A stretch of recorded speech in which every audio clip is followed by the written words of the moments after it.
ሁለታችሁ ወንዶች ተነሱ። ከኛ ነው የሚጀምሩት። በቃ ተነሱ። እንደዛ ነው እንዴ? እናመሰግናለን።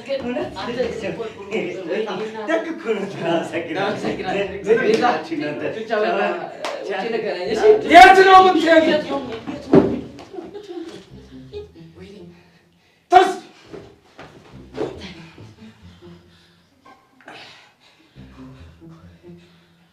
አሁን ሌላ ቅጣት አላችሁ። ምን ደግሞ ሌላ? አዎ። እሺ ምንድን ነው? ጆሮአችሁን ያዙ። ጆሮ ያዝ እኮ ታውቃለህ። ግን ለዚህ ነው እንዴ? እናመሰግናለን። አንተ ከባድ ነገር ነው። ምንድን ነው ከባድ? የወታደር ልጅ መሆኔን አትርሳ። የወታደር ልጅ ብትሆንስ? ጆሮ መያዝ ማለት ከባድ ቅጣት ነው። ምን አልክ አንተ? ኧረ ምንም ያስደስ ነው።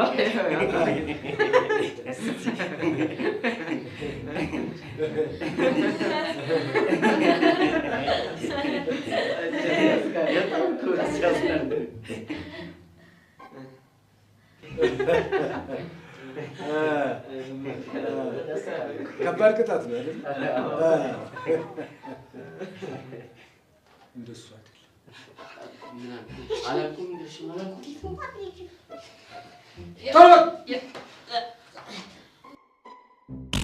ወይኔ በፈረሰኛው ተበለጠፈው።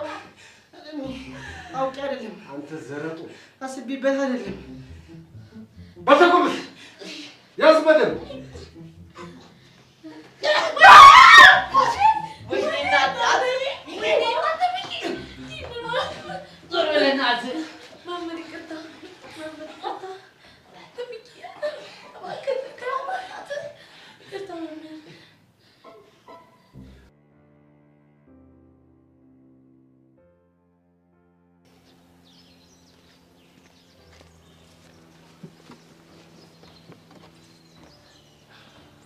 አሁን ምን ይላልሽ? እንዴት አለቀሽ? በቃ ትንሽ ጊዜ ስጠኝ ማለት አይገባም አይደል? ይገባኛል፣ ግን በጣም ስለምወድሽ ጨክኜ መራቅ አልቻልኩም። እኔስ መሽጣለሁ፣ ግን ደግሞ በቃ ትንሽ ጊዜ እፈልጋለሁ። ይገባኛል፣ ግን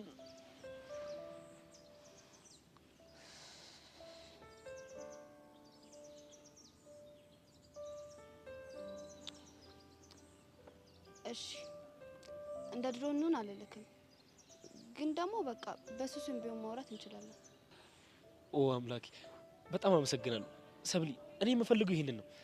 ይሄንን እድል ተጠቅሜ ምን ያህል ተቀየርኩ አሳይሻለሁ። ይኸውልህ ግን አንድ ነገር በቃ እንደ ድሮ እንደሆን በጣም የምትገፋኝ ከሆነ እንጣላለን። አረ በፍጹም